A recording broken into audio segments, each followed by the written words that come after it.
इसमें जो खास बात क्या है, हेलो एवरीवन, ये पिछला वीडियो फिर मैं कंटिन्यू कर रही हूँ, ठीक है ना। कि स्ट्रिंग को जो तुम हैंडल कर रहे हो, ये ऑब्जेक्टिव के पॉइंट ऑफ व्यू से, ऑब्जेक्टिव क्वेश्चन के पॉइंट ऑफ व्यू से, ये तीनों वीडियो जो है ये बहुत इंपॉर्टेंट है और ऐसे भी इम्पोर्टेंट है, ठीक है ना।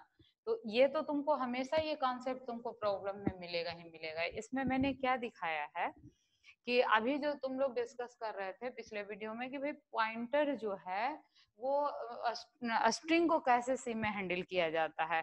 तो तुमको देखा, तुमने कहाँ कहाँ देखा डाटा को, स्ट्रिंग डाटा को तुम रीड ओनली मेमोरी में रख सकते हो, तुम स्टैक सेगमेंट में रख सकते हो, तुम हीप सेगमेंट में डाटा को रख सकते हो। तो इम्पोर्टेंट ये है कि तुम किस सेगमेंट में डाटा को रखे हो उसके अकॉर्डिंग ये बिहेव करता है कि नहीं।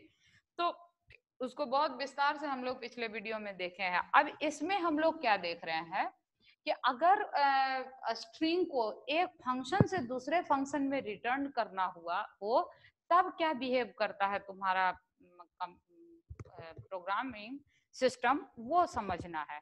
तो यहाँ पर देखो क्या किया तुमने, मेन फंक्शन बनाया और मेन के प्रिंटफ में यहाँ देखो गेट स्ट्रिंग लिखा है, ठीक है। और गेट स्ट्रिंग लिखने के बाद ये ब्रैकेट लिखा हुआ है। इसका मतलब निश्चित तौर पे ये क्या है, एक फंक्शन का नाम है ना।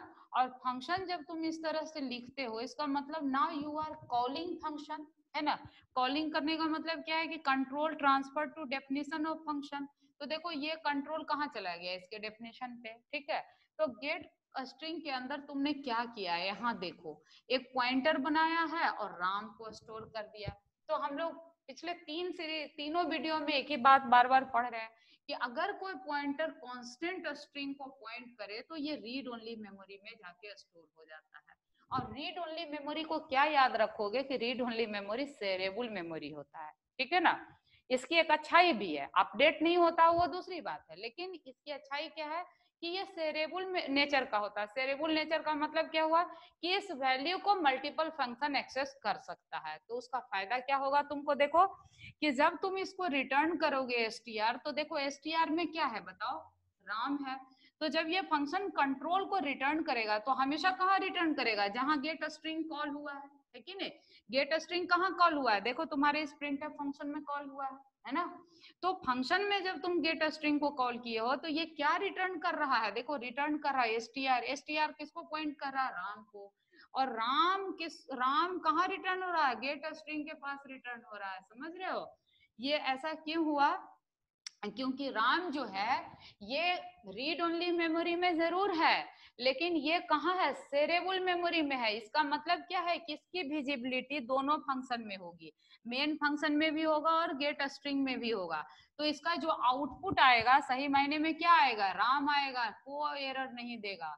समझ रहे हैं विजिबिलिटी कैसे हुई, क्योंकि जो रीड ओनली मेमोरी है वो शेयरेबल है। शेयरेबल है तो मल्टीपल फंक्शन उसको एक्सेस करेगा, मल्टीपल फंक्शन एक्सेस करेगा। इसका मतलब ये हुआ कि ये गेट स्ट्रिंग जो है इस एसटीआर को रिटर्न कर सकता है, किसको, दूसरे फंक्शन को। यहाँ दूसरा फंक्शन कौन है, मेन। मेन क्यों, क्योंकि मेन ही तो कॉल किया। तो जो फंक्शन कॉल करता है उसी में तो उसी प्लेस पर तो रिटर्न होता है कंट्रोल, है कि नहीं। यहाँ से कंट्रोल ट्रांसफर होगा गेट स्ट्रिंग पर और गेट स्ट्रिंग रिटर्न क्या करेगा, एसटीआर को। एसटीआर किस में क्या वैल्यू है तुम्हारा, राम, है ना।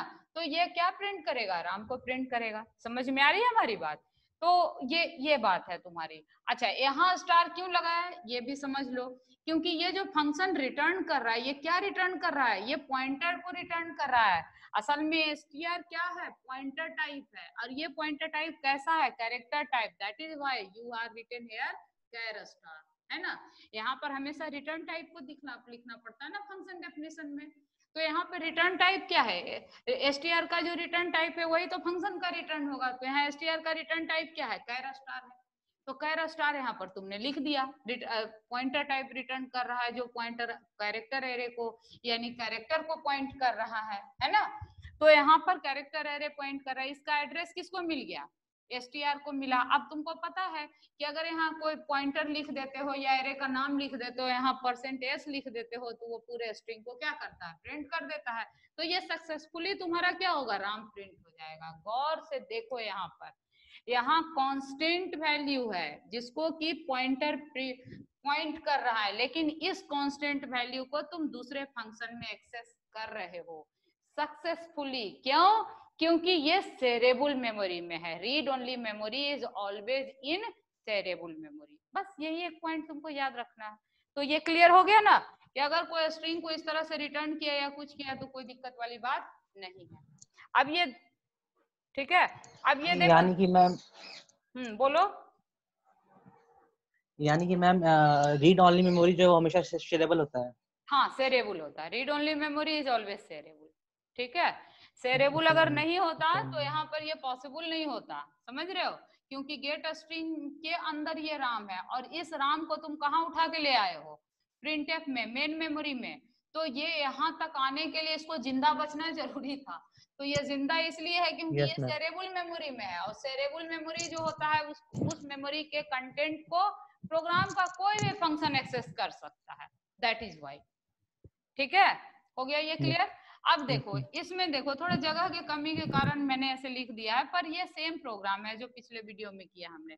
यहाँ देखो साइज 4 है, इसका मतलब हम 4 कैरेक्टर स्टोर करना चाह रहे हैं और कैरेक्टर मैलोक लिखा है हमने। मैलोक लिखने का मतलब क्या हुआ कि हम इसको रन टाइम में मेमोरी लोकेट करना चाह रहे हैं। अच्छा, रन टाइम में जो मेमोरी लोकेट होता है वो कहाँ लोकेट होता है बताओ? हिप सेगमेंट में पढ़े हम लोग पिछले वीडियो में, है ना? कि हिप सेगमेंट में रन टाइम में मेमोरी लोकेट होता है। तो ये जो मैलोक है क्या बताया था? साइज ऑफ कैरेक्टर का रिटर्न करेगा और ये 4 साइज का यानी 4x1 4 बाइट का मेमोरी का जो एड्रेस होगा वो STR रिटर्न कर देगा, है ना? कि 4 बाइट का मेमोरी जो होगा, यहाँ पर ऐसे बनाओ ना, 4 बाइट का मान लो मेमोरी है, 4 घर बनेगा। इसका 200 अगर एड्रेस है तो ये 201 होगा, 202 होगा, 203 होगा। और जो STR है वो किसको पॉइंट करेगा? 200 को पॉइंट करेगा, है कि नहीं?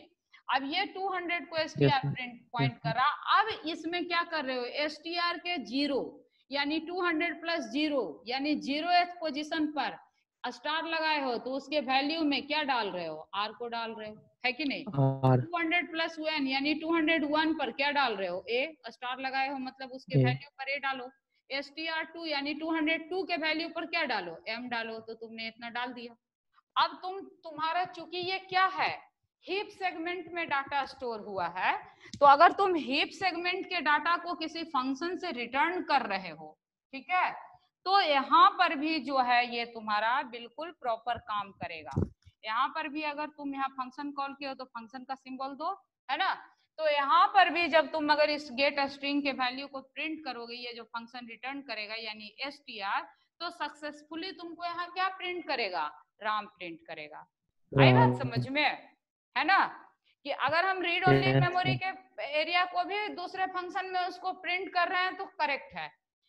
हीप सेगमेंट में भी अगर डाटा रखें और उसको दूसरे फंक्शन में हम रिटर्न कर रहे हैं तो this is correct, no issue, no problem. ठीक है, प्रॉब्लम कहाँ है? सो देखो यहाँ पर, देखो यहाँ तुमने क्या किया है? STR और राम डाला। इसका मतलब ये मेमोरी किस सेगमेंट में डाटा स्टोर हो रहा है?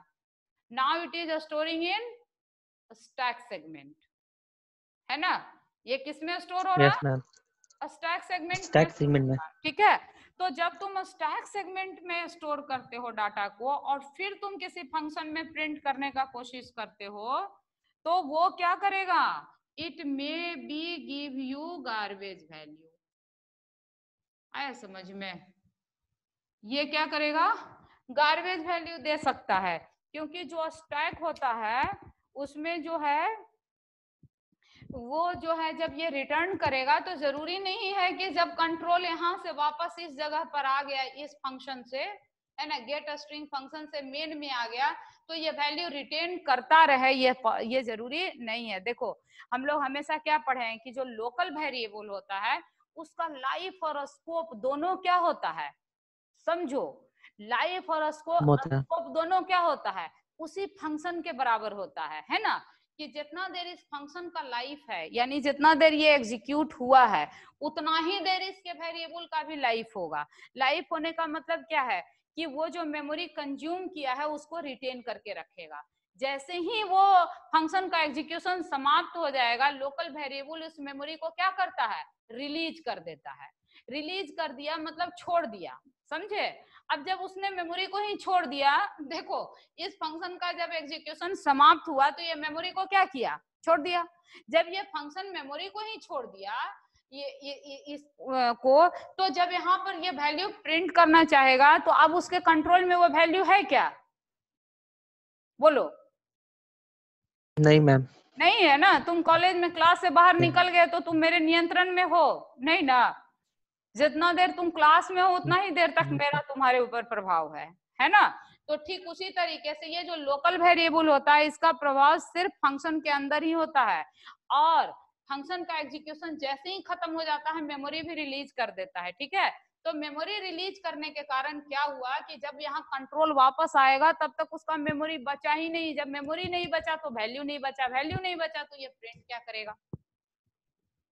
अब गार्बेज मेमोरी वैल्यू। नहीं बचा का मतलब क्या है, कंप्यूटर से मेमोरी कहीं उड़ जाएगा नहीं। उसका मतलब ये हुआ कि अब उस पर कंट्रोल नहीं है, उसका उस पर जो मैनिपुलेशन था, उसका जो नियंत्रण था वो फ्री हो गया। अब उस मेमोरी को कोई और भी यूज कर सकता है ना। बात समझ में आई बात। तो यहाँ पर यही दिक्कत वाली बात थी, है ना। तो जब तुम्हारा यहाँ इस तरह से वैल्यू प्रिंट होगा तो दूसरे पॉइंटर प्रिंट करेगा तो फंक्शन में, दूसरे फंक्शन में इस वैल्यू को एक्सेस कर सकते हो, यहाँ भी वैल्यू एक्सेस कर सकते हो। लेकिन इस केस में तुम्हारा जो वैल्यू है वो तुम अब ये नहीं कह सकते हो कि it will gives you RAM as a output, समझे। तो इस तरह का जो कॉन्सेप्ट है, you should know it, you must know it, so that कि तुम्हारा अगर एग्जाम में तुमको उलझाने का कोशिश करे तो तुम उसको नहीं उलझो, है ना।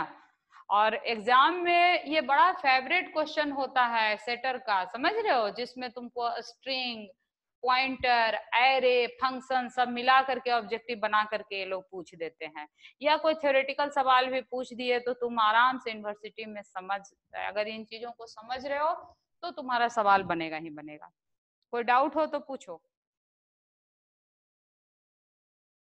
बोलो। मैम जैसे कि अगर वो मैंने इस पॉइंटर बना के स्ट्रिंग किया और हाँ उसमें मैंने कांस्टेंट वैल्यू डाल दिया, असाइन कर दिया, तो वो चेंज नहीं होगा, पर वो शेयरिंग होता है और उसको कोई और भी मतलब प्रोग्राम जो है कोई और भी मतलब उसको रीड कर सकता है। पर अगर हम उसको अगर लोकल वैल्यू में देते हैं तो वो चेंज होगा, तो उसको कोई उसकी वैल्यू जो है वो एग्जैक्ट नहीं आएगी। हाँ देखो चेंज होगा, यहाँ इसी फंक्शन में चेंज होगा, गेट स्ट्रिंग फंक्शन में ही चेंज होगा, ठीक है। लेकिन चूंकि इसमें क्या होता है कि जब तुम इसको दूसरे फंक्शन में एक्सेस करना चाह रहे हो, अब यहाँ कंट्रोल बैक होगा तो बैक होने में कोई दिक्कत नहीं है, लेकिन इसका लाइफ ये इतना ही दूर है ना लोकल का। फंक्शन का एग्जीक्यूशन खत्म हो गया, लोकल भी खत्म हो गया, समझ गए। तो अब वो वो अपने मेमोरी में फंक्शन वो डाटा है अपने ही नहीं। फंक्शन से अगर बाहर निकलेगा तो हाँ जैसे अगर वो अपने ये फंक्शन से मेमोरी बाहर निकलेगा और दूसरे फंक्शन में जाएगा तो तो डाटा ही नहीं है, मेमोरी रिलीज कर देता है लोकल यस वेरिएबल मैम। का, समझ गए। लोकल वेरिएबल में क्या यस होता मैम। है कि मेमोरी यस रिलीज कर देता है तुम्हारा सिस्टम। तो मेमोरी जब रिलीज हो गया तो फिर तुम कुछ कर ही नहीं सकते हो। आई बात समझ में। Yes ma'am. ठीक है, तो इस कारण यहाँ दिक्कत है बाबू, this is the reason. Yes. ठीक है, yes ma'am. Yes ma'am, okay, clear ma'am. एकदम क्लियर। तो चलो अब हम लोग नेक्स्ट यस वीडियो मैम। में देखेंगे नेक्स्ट बात, ठीक है। Thank you. Yes ma'am. Thank you very much ma'am.